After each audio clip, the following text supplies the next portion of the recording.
reality and space. VR is a powerful tool for helping astronauts and scientists be able to figure out how we can possibly operate spacecraft and robots from Earth. And there's one amazing gentleman who'll be up on stage in just a moment who is using VR to do just this. His name is Dr. Greg Chamitoff, astronaut on the International Space Station and founder of S.T.A.R. They are using VR to do some pretty amazing space tech work, and I can't wait to hear all about it. So get ready to enjoy our next session with Dr. Greg Chamitoff.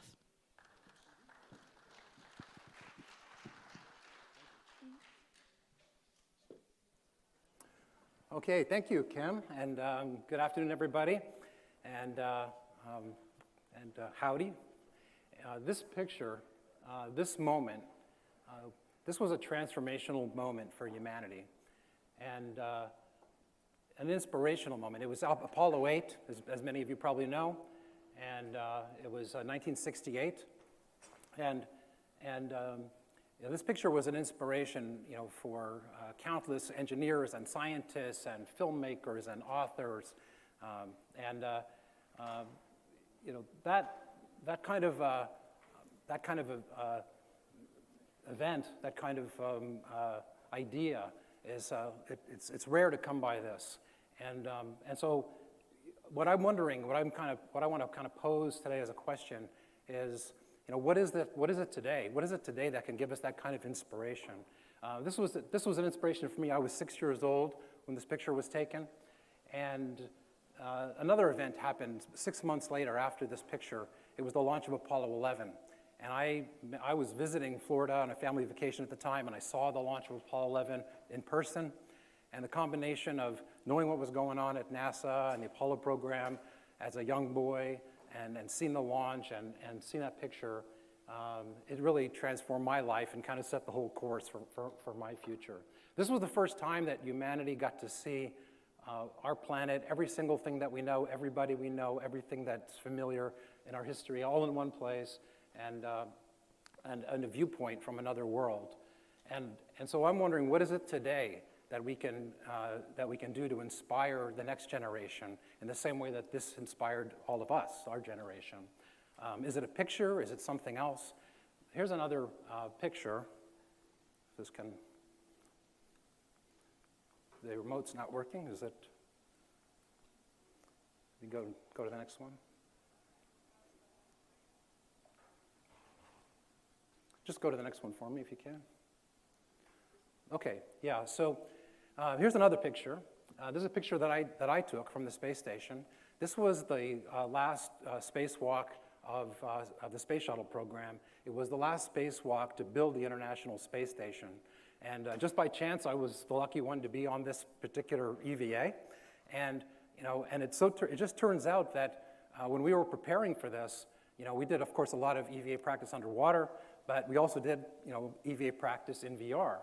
And we got to see this exact situation. We were going to be very high up on a part of the space station, kind of the highest place you could climb to, and realized we were going to see this amazing view. And it was the last piece that we were going to attach to the space station before 16 countries were going to essentially declare the International Space Station assembly was complete. And so we saw this coming, and we saw it in VR. So we said, we got to get a great camera and a wide-angle lens out there with us and capture this picture, and here it is. And so this is another moment. This is a moment for me, a moment for all the control centers and everyone who worked on the space station around the world when we announced that congratulations. So this was an amazing accomplishment for humanity. And and one of the things about this is, okay, we haven't been back to the moon for a very long time. We're about to go soon.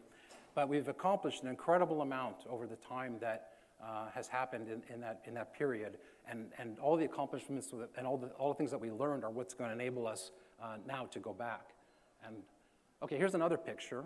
This picture is of Endeavour. It's actually the very last night, day. 24 hours. It doesn't matter night because every 90 minutes was light and day. But it was the last day before Endeavour came back for the last time. It was this 25th flight, and unfortunately, this vehicle is a beautiful, new car. I mean, it could have gone for 75 more missions. It's a beautiful machine. This is where it belongs. It's now in the California Science Center, which is a new place where it belongs. It's going to be beautiful. They're mounting it vertically there. But a spectacular view, and the legacy of the shuttle program was, all the things that we learned over this time, building the International Space Station, and all the things we learned about how to live and work in space over that period. Another picture here, and hope you can see the stars on the screen here, but incredible view of the stars. This is outside the Japanese experiment module, outside the window, the aft window, if you know the arrangement of that module in the space station. And I actually like to sleep here. I had my sleeping bag up on the wall, and it was very hard to go to bed. I would look out at this view, and I just didn't want to give it up. I just didn't want to close my eyes. I didn't want to go to bed. But the thing that the way I feel when I see this picture, and the way it takes me right back to that moment, the feeling was, this is not science fiction. We're always talking about, space exploration and things we're going to do. We are there, and we are there in a big way. This is a big space station. As you know, it's a football field in, any direction you want to look, and 1 million pounds of hardware in space, and and it felt like, all the technologies that we had figured out to make this possible, were there, and we were learning how to make them better. And the sense was, why can't we just turn on the engine and go? And if we just had enough fuel, we turn on the engine and go, we could leave orbit. This thing would work perfectly well as we, left low Earth orbit. And so this is the future that's coming. And so the question is, how do we inspire the next generation, the current generation, to take on this vision of a positive future for humanity and make it happen? So how do we inspire this next generation? And I have 2 thoughts for you in this regard. So one of them is, other than pictures and words, give them the experience. In 2022, we have the ability to give people the experience of actually being there. Outside the doors, over in the corner over here, we can give you the experience of standing on the lip of Shackleton Crater on the south pole of the moon. That's what we're doing in the corner, by the way, if you want to go try a VR experience there, and that's kind of what I'm talking about. But give people the experience. I mean, there's so many amazing places on our solar system that are there right now that, someday people will be standing in those locations, and they'll be standing on Europa and looking at Jupiter in the sky. They'll be standing on the south pole of the moon, looking into Shackleton Crater. They'll be standing, in the bottom of Valles Marineris. And the sense of actually being there and seeing what it's really like. The south pole of the moon is a crazy place. It's incredibly light and incredibly dark in the shadows, eerie, black and white, a black and white space. It's like the sense of like being in the bottom of the ocean or something. So giving them that experience of what it's like to be there, they can envision the future and building humanity out there. This is one idea. The other is there a way that we can get the world to collaborate in space rather than, I know all of you are collaborating and working together, but worldwide, it's possible now to virtually collaborate and try to bring this future about, together. And so we are working on a way to do that, and that's what I'm going to talk to you about. So this is called Space Teams, and Space Teams is essentially taking the physics and the engineering, the physics of the universe, the physics of the solar system, put it into a simulation, a VR simulation that people can come in and collaborate together, and also all the engineering models can be brought into the same simulation with humans in the loop, and actually go through the operations of an actual mission to evaluate the mission timeline, the hardware, the interfaces, everything. A few of the points about what this actually does, and I'm going to show you a quick video. So put the physics of the space environment in there. This is real life. This is not a toy. This is actually an engineering design tool, and we're using it for commercial applications. We can create any mission scenario. It could be 2 satellites rendezvousing in orbit. It could be a robot on the surface of Mars. It could be a space habitat, and with crew on board executing procedures. All these things are possible. And anybody can participate in this. So it doesn't matter where you are in the world. You can join into a simulation. You can collaborate as a team to create the scenario, to create the design, design the mission, execute it, evaluate it before you actually do it. And so, testing the designs, the interfaces, testing the operational plans, procedures displays if you want to look at off-nominal situations and see if your procedures, handle those well, being able to test all of that. It's essentially a spaceflight analog, and we have spaceflight analogs around the world, habitats, underwater, in Mars Desert Research Station, places like that, where we're, testing out astronaut scenarios, on Mars and Moon and elsewhere. This is another, essentially another analog environment, but it's better in some ways because it's very inexpensive and it's infinitely reconfigurable. Okay, so I'm going to show you a quick video, and I think I might cut it short just because I know they're going to pull me off the stage if I take too much time. We don't have any sound?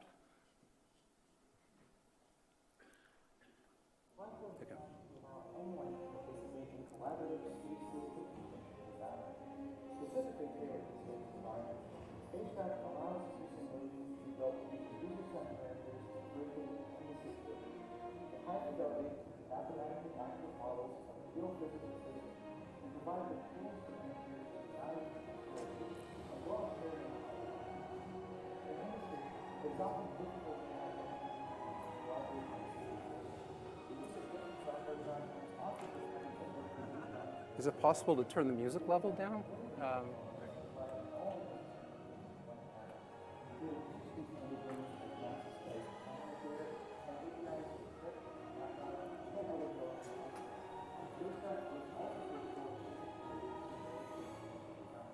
Currently, astronauts don't get the training proficient until a physical mock-up of their environment is built, which can take years. Spacecraft allows a mock-up to be built and iterated on in a virtual environment, which an astronaut can explore on their very first day. This means the design can receive instant feedback from the end users, which results in significant savings in development time and costs. While spacecraft can be used to simulate currently, it is limited only by the user's own ingenuity. With spacecraft, a mission to a distant solar system, for example, can be designed by one group of users and then immediately shared with another that takes on the roles of an intrepid interstellar crew. In order to set up a mission, a user can design their own solar system using a set of star and exoplanet parameters in the solar system builder tool. This tool can also be used to model real exoplanets by setting some parameters like mass and density to their known values and adjusting the rest as desired in order to see what a planet several hundred light years away might look like. After the environment is built, other users can design a modular space transport vehicle, or MST, using a set of parts that model both current and futuristic technology. The goal here is to design a spacecraft that can provide years' worth of water, food, oxygen, and power for the crew over the course of their entire life. Since interplanetary journeys can take months, the crew can guide their vehicle from planet to planet with an intuitive user interface that rapidly simulates the astrodynamics of their path. I'm going to stop there just for time, and I'll say a few more things about it. So just a quick example. This is an industrial application of the tool we've been working on. This is basically a company that's using our system, which is called Space Teams. And the environment models, the orbital mechanics, the attitude dynamics, the sensor models, the thruster models, everything in here is essentially integrated, giving them a camera image of where the vehicle is going, and then that's integrated in a feedback loop to do the guidance and control, to test out their algorithms for rendezvous and docking. So we have many ways we can use this for industrial applications. One of the things that we're, hang on a second, can we turn the music down? Seems like the sound is louder than me. So another application that we're currently working on is called Expedition Mars. This is a partnership here with Mars City Design. Mars City Design is a competition where space architects design habitats for Mars, and we're integrating those habitats into the Martian environment so that you can actually go to Mars, explore those designs, those habitats, explore Mars, and ultimately have experiences in the partial gravity environment on Mars. Finally, I want to mention Space Teams Academy. So this is a STEM program. We've been running this for a while now. It's based on the platform that we've built. Students design spacecraft for a mission. That mission actually has to work. The ship has to work and take you to the destination. and support the crew, during the mission. Here's some of the activities that they do. This is a week-long STEM program that we run. We just ran it 2 weeks ago. It was worldwide for a week. There was 15 countries involved. Indonesia came out ahead in the end, even though we had a lot of US teams and we had a lot of Australian teams. But some of the activities, they design a ship, they have to get it to work. All the systems have to come together to support the crew for the duration of the mission. It has to be able to reach the destination. Then they have to do the orbital mechanics. This is for students who are middle school and high school. They don't know the equations for orbital mechanics, but they can do it all graphically. It's on a hollow table. They can stretch and adjust the orbits and learn how to do orbital design without doing the math. They learn how to land a spacecraft they do remote sensing of the planet they're visiting, then they land at a chosen landing site and build a habitat. Sustainability is their objective when they get there, and they have to do surface exploration robotically and by EVA, finding resources and trying to build up the sustainability of the habitat that they built. So ultimately, it's a competition, it's teamwork, it's online, it's remote collaboration, and we have some demonstrations of the things that we're doing that are right out here if you want to try them. We have, thank you. We have spacewalking experience if you want to try that. We also have an artificial gravity habitat. What you see in the picture here is essentially a hockey arena, full-size one inside a spinning habitat, and a basketball court, so you can experience a wicked Coriolis accelerations as you try to play those sports. You can visit Mars and the habitats. And the last thing I just want to show you is visiting the lunar surface.